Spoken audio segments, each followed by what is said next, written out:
This is a video for section 5.2, going over section 5.2. The homework again was pages 236, 256. I'm not going to go over that on the video. We are going to go over a worksheet though that you grab from the table as you walk in. On this, it's 5.1, 5.4 worksheet. That's what we covered last time, was those sections 5.1 and 5.4. I want you to look at the 5.4 side first, 5.4 side of the worksheet first. Number one, and we're going to move extremely quickly. We got a triangle that looks something like this. They tell us that this angle right here is 130 degrees. And they tell us that this is an isosceles triangle. If it's an isosceles triangle, then we know that these two base angles down here across from those sides have to be equal to each other.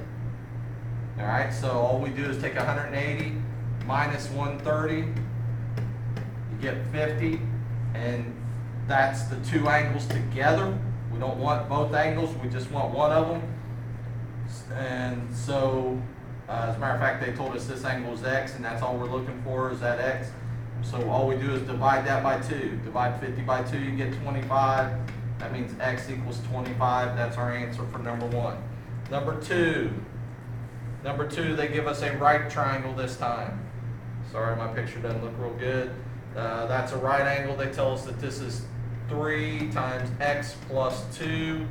Anytime I see something like that, I go ahead and multiply it out. So distribute. 3 times x is 3x. 3 times 2 is 6. So that means the same thing. This side over here is 24. They tell us that these two angles are congruent.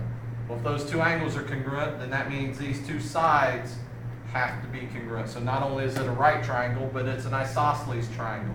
And that's something that we call an isosceles right triangle. So this has to equal that. So 3x plus 6 has to equal 24. We solve that, subtract 6, you get 18 equals 3x, divide by 3. You end up with x equals 6, and that's all they wanted you to do was find x. Next one, number 3, they want you to find the value of x and y. Number 3, they want you to find the value of x and y. Don't worry about this saying homework. Give me a second to draw this picture. Now when we look at this triangle, I have it drawn up here, we look at it. It's sort of hard to look because there's actually 3 triangles in that picture. You got to be real careful. The first thing I would do is I notice the big triangle. This big triangle has all 3 angles congruent. So that means that big triangle has to be an equilateral triangle or an equiangular triangle because all 3 angles are the same. I know that this side down here is 46. Then I know this side's 46. I know this side's 46. So we could put that in there. We also know that this angle has to be 60 degrees because in an equiangular or equilateral triangle, every angle's got to be 60 degrees. This angle is 60 degrees. This angle is 60 degrees. Now we come back over here to this big shape, or to the original shape. That means this whole side right here is 46. This side over here is 46. We can fill all that in. This angle is 60. This angle up here is 60. But be careful down here because that whole angle is 60 degrees, not just the x part of it. To find y, if we look over here, this is where y is at. If this whole thing is 46, this part right here is 16. To find y, all we got to do is subtract off. So that's 30. So y equals 30. That's one of our answers. This part right here has to be 30 because 30 plus 16 has to add up to that total there, which is 46. We look back over here, if this angle is 80, this angle up here in this littler triangle, we know that those two have to add up to be 180. They have to be supplementary, so this angle is 100. Then if we look at this small triangle, that triangle right there, the 3 angles of a triangle got to add up to 180. Well, we know 2 of them, so we take 100 plus 60, we get 160. We subtract that from 180. We subtract that from 180, that should leave us this small angle right there, which is what x is. So x has to equal 20. So we found X, we found Y. Look at number 4.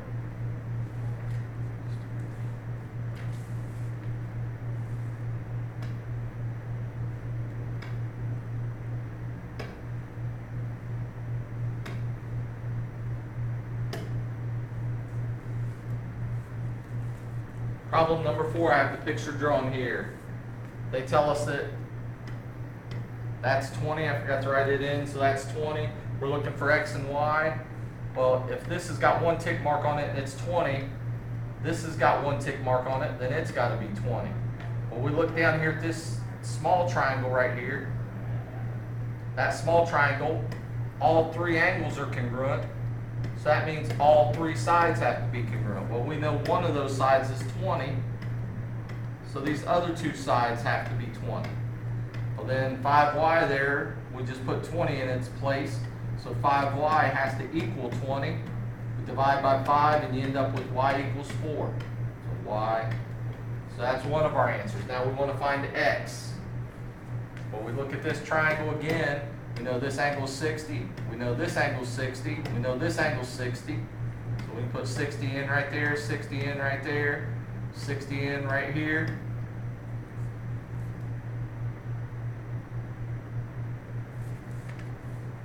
We want to find x, which is up here. So if I split off that triangle, look at it, we know that these 2 sides are both 20. It's an isosceles triangle. Well, in an isosceles triangle, if those legs are congruent, then those base angles have to be the same as each other. One of them is our x, that's what we're looking for. We don't know this one down here, but we can find this angle right here. If this angle is 60, these 2 together have to add up to be 180, so this angle has to be 120. So the vertex angle of this isosceles triangle is 120. Well, to find the base angles, we just take 180 minus 120, you get 60. This angle and this angle aren't 60 because there's 2 of them and we know that they're the same, so we take 60 and we divide it in half. So then x has to equal 30. 60 divided by 2 is 30. So that's x and y. Next one, number 5. We look at number 5 on the worksheet. All right, we look at number 5. I have it drawn here. In number 5, they're asking us, explain why triangle ABC has to be an isosceles triangle. First thing, if I just sort of get rid of triangle ABC and just look at triangle CDE over here. We know it's isosceles because it has 2 congruent sides. If those 2 sides are congruent, then the angles opposite those have to be congruent. One of them's 70, so the other one's 70. We know that the 3 angles of a triangle got to add up to 180, so we can take 70 plus 70, get 140, subtract that from 180, and you get 40 degrees. That means this angle right here has to be 40 degrees.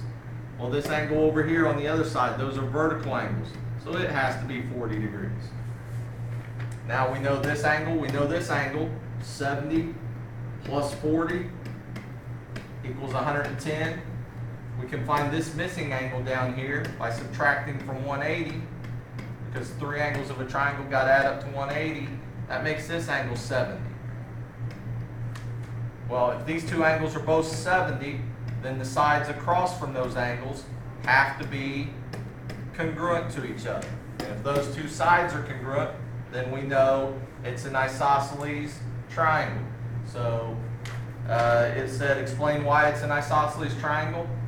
Triangle ABC is isosceles because 2 angles we found were congruent. So sides across from them or opposite them are congruent. So my English isn't very good. So if triangle has two congruent sides, then is isosceles.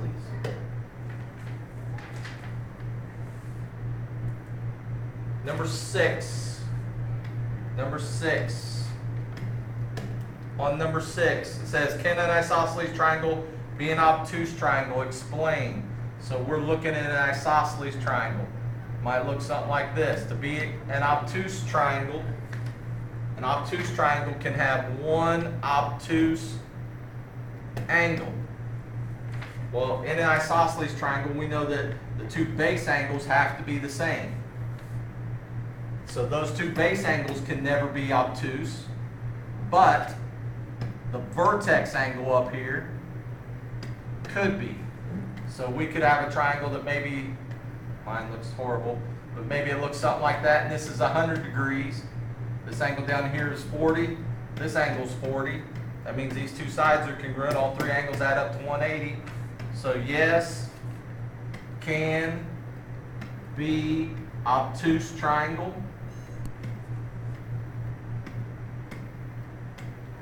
If the vertex angle is obtuse. The base angles can't be obtuse, but the vertex angle could be. All right, flip over to the other side. 5-1. Looking at number 1, says classify the triangles by its sides and by its angles. Remember, it should have two names. Just looking at this, if I look at the sides, and again, they might want you to measure some of this. I don't want you to measure, I just want you to look at it and decide. I look at the sides and figure out that, hey, all those sides look different, so it's a scalene triangle according to its sides. Then I look at the angles, and I look at this angle right here especially. Looks like an obtuse angle. So I'm going to say it's also an obtuse triangle. Number 2, if we graph that, we go out 1, up 2. That's letter J. K is -4. So out this way, -4 is 0. That's letter K. And -2, 5. Somewhere in here. That's letter L. Connect all those. We're looking at that triangle. First thing I would look at is its sides, and we could figure out how long each side is. This looks like it might be an isosceles triangle. Maybe it's scalene maybe it's equilateral if my picture was drawn a little better. The way we could look at the sides, and I'm not going to do all this, is by using the distance formula. You could use the distance formula, find the length of each of the 3 sides, and see if all the sides are the same, or if 2 of the sides are the same, or if none of the sides are the same. This angle right here, angle L, might be a right angle. Doesn't really look like it, but it might be. My picture might be drawn way wrong. The way we could tell if it's a right angle or not is find the slope of that side by counting rise and run, and finding the slope of this side by counting rise and run. So find the slope of that side. Find those two slopes. If that's a right angle, then remember the slopes should be opposite reciprocals of each other. You could figure that out if you want. I'm not going to spend the time. Next one.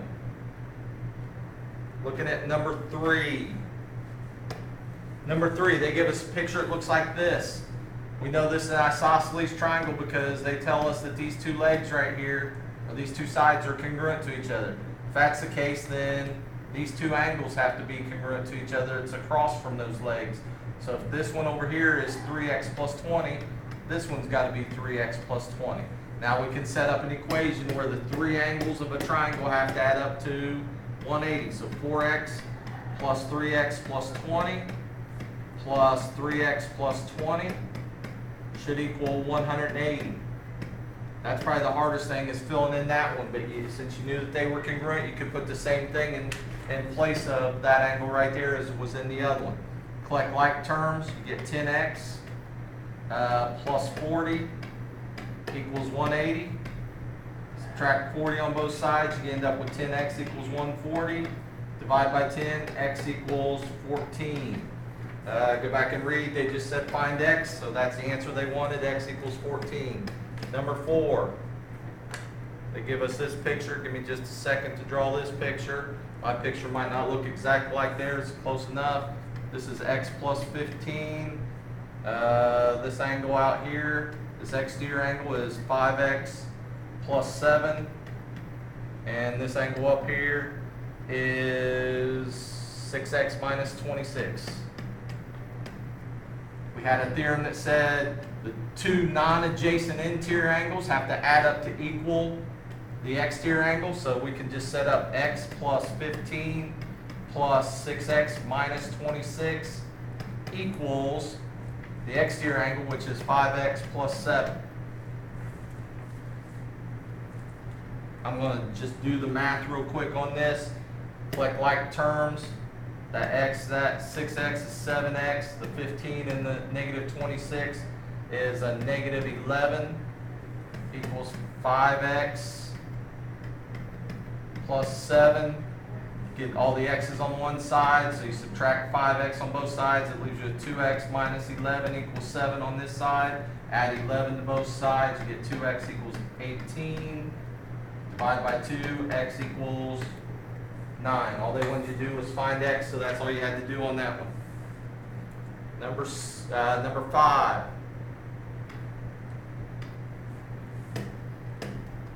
They give us a right triangle here. We know that that's a right angle. This angle is 2 times 3x minus 6. And this angle is 3x minus 14. In a right triangle, the two acute angles, the two that aren't right angles, have to add up to be 90 degrees. Before I write this one down, I'm just going to go ahead and distribute. So I'm going to distribute that out. 2 times 3x is 6x. 2 times 6 is negative 12, plus this other angle, which is 3x minus 14. All that should equal 90 degrees. We could have added in the right angle and said all of it equals 180. That'd be fine also. Collect like terms, you get 9x. Negative 12 and negative 14 is negative 26 equals 90. Add 26 to both sides, you get 9x equals 116. Make sure you're using your calculators. Divide by 9. And you end up with x equals, I don't think 9 will go into 116 evenly, so I'm going to divide it out over here. 9 will go into 11 once. Subtract. 9 will go into 26 twice. That's 18 with 8 left over. So you write it 12 and 8/9. Use your calculator. You should have got 12.8888 with the 8 repeating. So that's x in that case. Number 6. Looking at number 6. Number 6, they tell us triangle ABC is equilateral. So if I draw this triangle ABC, equilateral means all the sides are congruent and all the angles are congruent. And we also know that all the angles are 60 degrees. So we can fill all that in before we read any farther. They tell us angle A up here is 6x plus 18. Well, before I go any farther, I could go ahead and set up an equation there to find x. So 6x plus 18, we just said had to equal 60 degrees because that angle had to be 60. Subtract 18 on both sides, you end up with 6x equals 42. Divide by 6, you end up with x equals 7. That's part of our answer. They wanted x and they wanted y.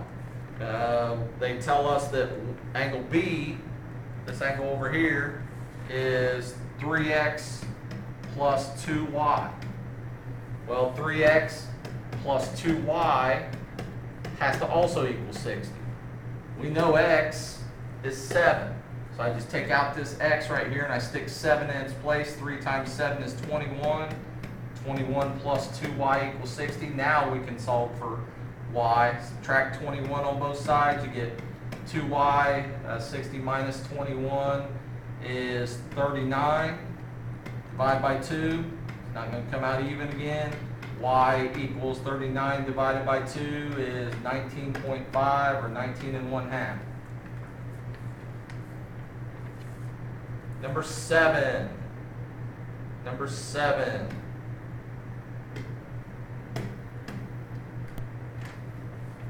Figure shows 3 exterior angles of triangle ABC. Show that the measure of angle 1 plus the measure of angle 2 plus the measure of angle 3 equals 360. Normally I'd probably just skip over this one, but it's not really as hard as it seems. I can draw it. We got C here, we got B here, we got A here. I know I didn't draw all my arrows and everything. That'll be alright. 1, 2, 3. Those are the exterior angles. On these exterior angles, we know that angle 1 and this angle have to add up to be 180. So these two angles add together have to add up to be 180. These two angles add together have to add up to be 180. These two angles add together got to add up to be 180. We know that the 3 angles of a triangle got to add up to be 180. So what we can do on this, several different mathematical ways you could do it. Let's just throw in here, we'll throw angle 4 in there, angle 5 in there, angle 6 in there. Alright? We know that these two together add up to 180, these two together add up to 180, these two together add up to 180. So that's 3 180. So if I take 180 times 3, that's 0, 240, 540. So all 6 of those angles there that I have should add up to 540. So angle 1 plus angle 2, and I know this isn't mathematically correct the way I'm writing this, but it's going to work. Angle 3 plus angle 4 plus angle 5 plus angle 6 equals 540 degrees. Well, we already said that 4, 5, and 6 together, they make a triangle. So 4, 5, and 6 have to add up to be 180. So we can substitute that in. Angle 1 plus angle 2 plus angle 3 plus 180 should equal to 540. Because these 3 together are the interior angles of the triangle, so they should add up to be 180.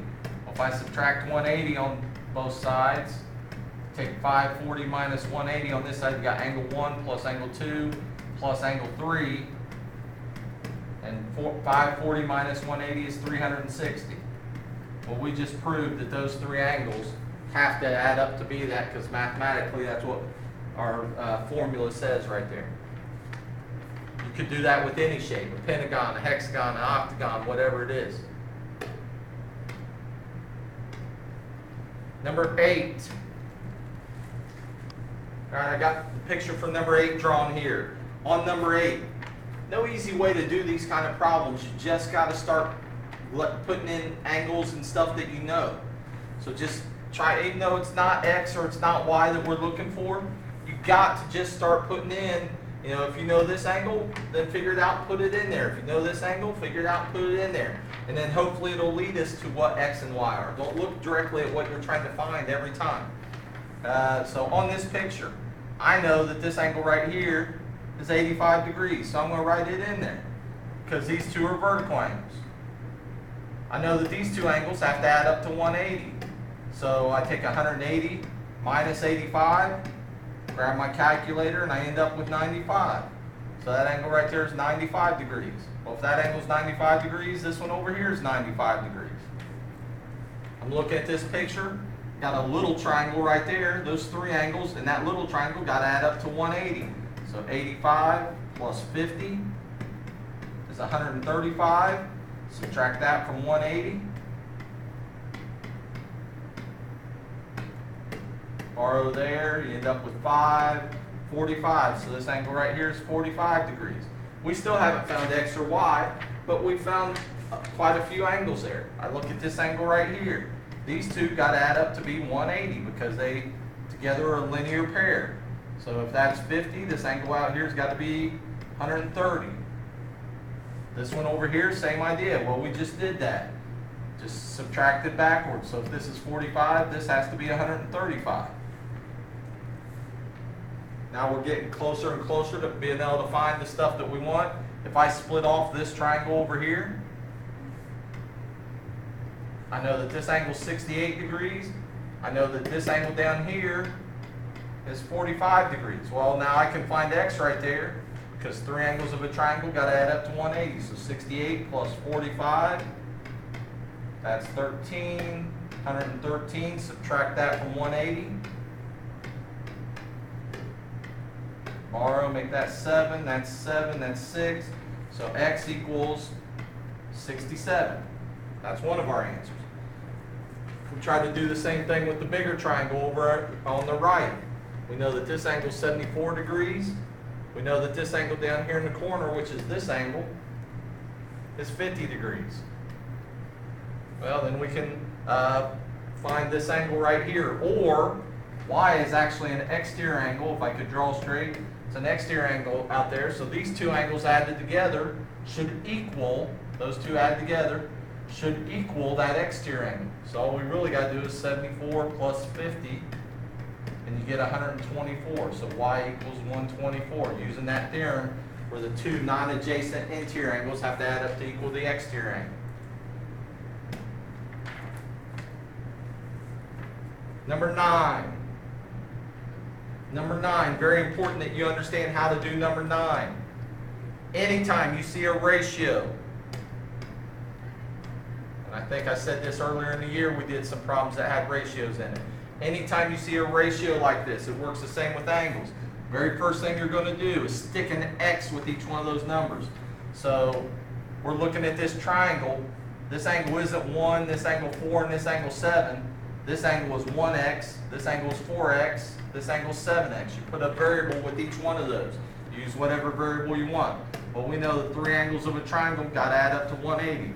So 1x plus 4x plus 7x should equal 180. We add those together, you get 5, that's 12x equals 180. Figure out what x is, you divide by 12. Come out here if you need to, grab your calculator, whichever it is. 12 will go into 18 once, 6 left over, bring down to 0. 12 will go into 16 5 times, so x equals 15. It says, if so, find the three angle measures. Well, we know x is 15, so all we got to do is plug back into those three. Well, 1 over here, 1 times 15 is 15 degrees, so that's one of the angles. 4 times 15 is 60 degrees. That's the other another angle. 7 times 15, if you don't know what 7 times 15 is, could add these two up and subtract from 180. This is 15 plus 60 is 75. Subtract that from 180, and you get 105. So those are the three angles of that triangle. And yes, it is possible for the angles to be at a ratio of 1 to 4 to 7.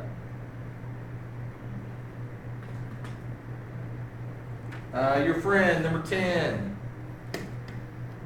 Your friend says that the exterior angle can never be complementary to any of the interior angles in a triangle. Is your friend correct? Explain. So an exterior angle can never be complementary. If I draw some picture, and we have an exterior angle out here, we'll call it angle 1. Can it be complementary to one of these other three angles? Well, we know it can't be complementary to that one because they have to be supplementary. And then we look at angle 1 and this angle. Well, we know that these two angles have to add up to equal angle 1. Well, for them to be complementary, one of them, along with angle 1, would have to add up to be 90. So we look at this, again, these two have to add up to equal this angle out here. But what most people are looking at when they're looking at this is the way I drew it. And if this angle outside here is an obtuse angle, then no, it's not possible for it to be complementary to any of these angles. But if I had drawn the triangle this way,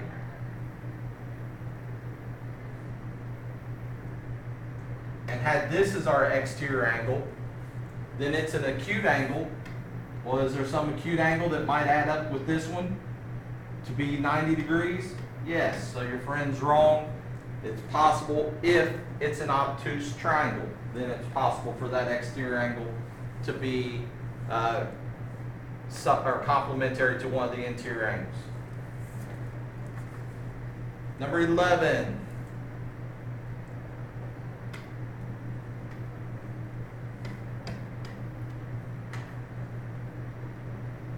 In triangle ABC and triangle SRT. So we got triangle ABC. I have no idea what triangle ABC looks like, but I'm going to draw it this way. Triangle SRT, or RST. In that triangle, angle A is congruent to angle R, so I'm going to mark that. Angle B is congruent to angle S, so I'm going to mark that. What can you say about angle C and angle T? Well, we had a theorem, and it was called the two-angle theorem. It said if two angles in a triangle are congruent to two angles in another triangle, then the third pair, it's called the third angle theorem. Then the third pair of angles must be congruent. So we can say angle C has to be congruent to angle T because of that third angle theorem. All right, what we're going to cover, congruent polygons. And what you need to be able to do is identify corresponding parts. When two polygons are congruent, and usually we're doing triangles, when they're congruent to each other, the corresponding parts are the parts that match up together. So the sides that match up together, the angles that match up together. Be able to use those corresponding parts. So if we know two triangles are the same, be able to use those parts to solve things in the triangles. Use the third angle theorem. Third angle theorem is what I was just talking about off of that worksheet. The third angle theorem says if we have this triangle and this triangle, and these two angles are congruent, these two angles are congruent, then this third pair of angles that we know nothing about have to also be congruent. All right, corresponding parts are two angles or two segments that match up when the congruent shapes are matched up exactly. So if I took this shape and flipped it over to match up to this shape over here, which parts are going to match up? Well, I have them marked already. Like this one I have one arc on. Well, it matches up to angle W there. So angle A and angle W have to be congruent to each other. Angle B I have marked the same as angle T. So angle B and angle T are congruent. Those are corresponding angles. Angle C and angle D are congruent. They're corresponding angles. Then we look at the segments. If they're matched up, the two triangles are laid over top of each other so they perfectly match. Segment AC would match up to segment WD. So those two, AC and WD, have to be congruent to each other. So on, so on, so on. The other segments also match up. That's all corresponding parts are. The corresponding parts are all 6 parts of the triangle, or all however many parts. If it's a pentagon, there's going to be 10 parts. If it's an octagon, there's going to be 16 parts. 8 angles and 8 sides, or 8 segments. So that's what corresponding are. You can get all that information right here from the name. If you look at the name, we know that angle A has to be congruent to angle W. Angle B has to be congruent to angle T. Segment AB has to be congruent to segment WT. Just looking at the names, you can pick that stuff out by the way the names are matched up for the two triangles, or whatever the polygons happen to be. When you're matching these up, you're going to match them up by using a translation, a reflection, or a rotation. So you're going to take the shape and do whatever you have to do to it. On that last one, it looks something like this. So this one, we're actually going to reflect it. We'll reflect it over some line here, and it matches up then. Sometimes you might have to use a rotation, sometimes just a slide to get them to match up. Theorem 5.3 says the properties, all these properties that we talked about for segments, angles, and in algebra also work for triangles. So reflexive property. Remember, reflexive property says anything equals itself. Anything equals itself. So triangle ABC has to be congruent to triangle ABC. Don't forget with the reflexive property, if I'm looking at something like this, I got 2 triangles here. Well, I actually have 3, but these 2 smaller triangles share this side. So that side right there would have to be congruent to itself, and maybe it would be side CD or something.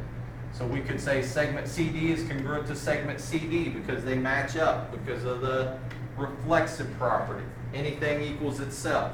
Any segment equals itself. Any angle equals itself. Any triangle equals itself. Symmetric property just says that you can turn the two around. And look what I did. I messed it up. These two right here should be turned around. Alright? So you can turn the two around. So triangle ABC is congruent to triangle WTD.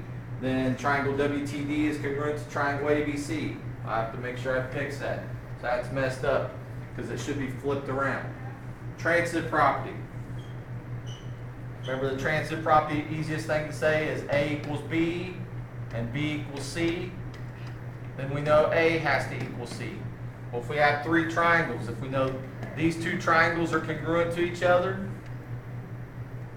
this triangle is congruent to this one, then we know this third one and this first one have to be congruent to each other. That's all the transitive property says. Theorem 5.4, if two angles of one triangle are congruent to two angles of another triangle, then the third pair of corresponding angles must be congruent. So if we're looking at this, and we know angle 1 is congruent to angle 4, we know angle 2, make sure you mark it different, is congruent to angle 5, then that tells us that angle 3 and angle 6 must be congruent to each other. Because if two angles of one triangle are congruent to two angles of another triangle, then the third pair of corresponding angles must be congruent. The reason for that is if we know the measure of angle 1, the measure of angle 2, and it's the same as 4 and 5 over here, then these last ones, for these two triangles to add up to 180, angle 3 and angle 6 have to be the same number, otherwise both of them wouldn't add up to 180.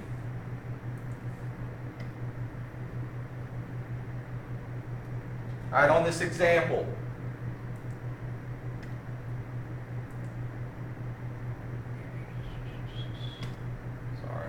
on this example, we're doing a two-column proof here, and we're trying to prove that these two triangles are congruent. I'm going to show you how to do that real quick.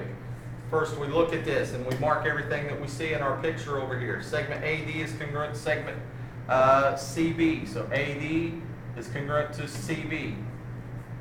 We mark that. Segment DC is congruent to segment AB. They didn't tell us all four of them were congruent. They just told us those, so we have to mark them different. Angle ACD, ACD, that's this angle right here, has to be congruent to angle CAB. CAB, that's this angle. Angle CAD, CAD, that's this angle. I'm marking it different than I marked the others. Has to be congruent to angle ACB, ACB, that's this angle.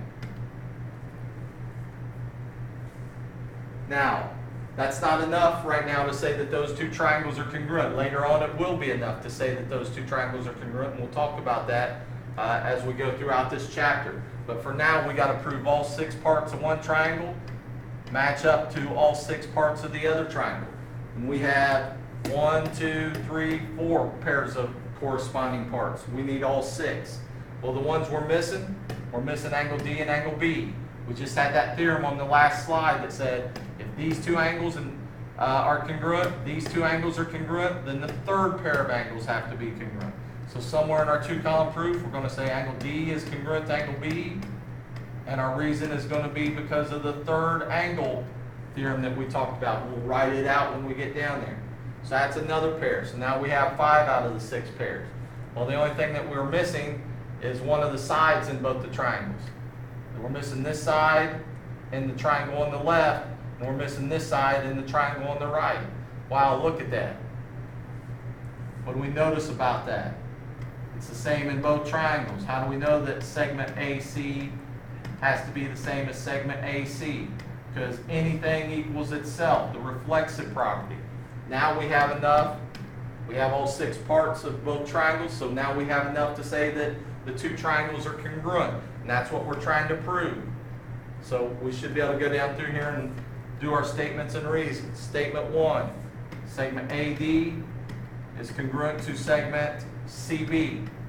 How do we know that? It was given to us. Number 2, segment DC is congruent to segment BA. How do we know that? It was given to us.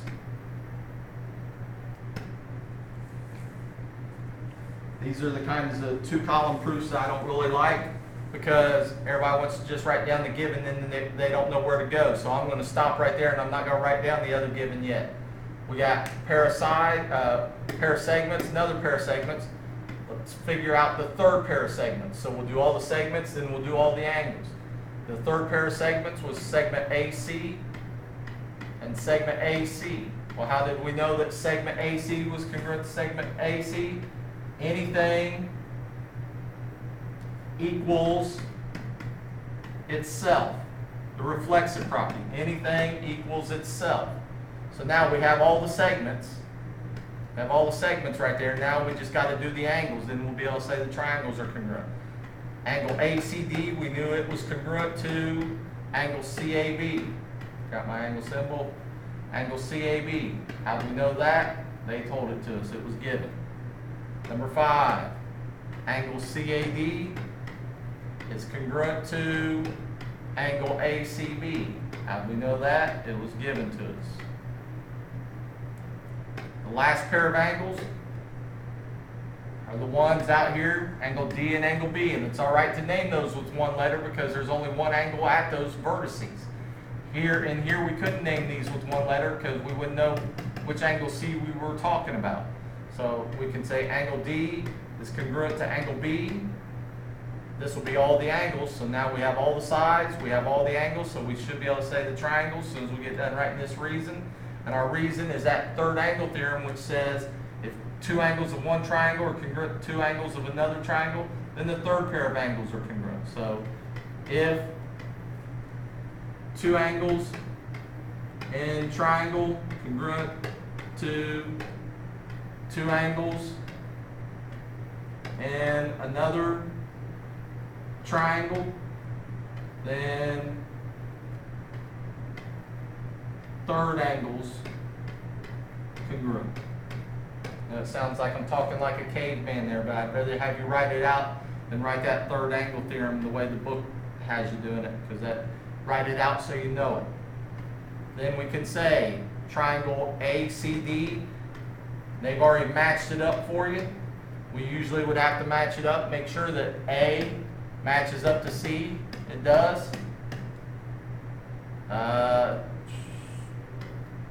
C in this triangle. C in this, oops, I did it backwards. A matches up to C was the first one. C in this triangle matches up to A. The triangle has to be sort of spun around so that they match up. C matches up to A, and then D matches up to B. And the way that we knew that those two triangles were congruent is because of what we proved out here. All the corresponding sides were congruent, all the corresponding angles were congruent. All corresponding parts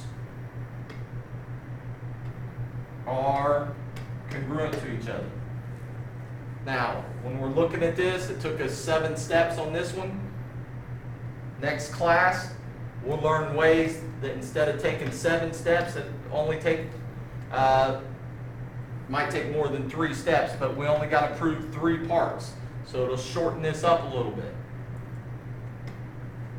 Your assignments, page 243, problem 1, 3 through 10, 13 through 14, 16, 17, 23, and 26 through 29.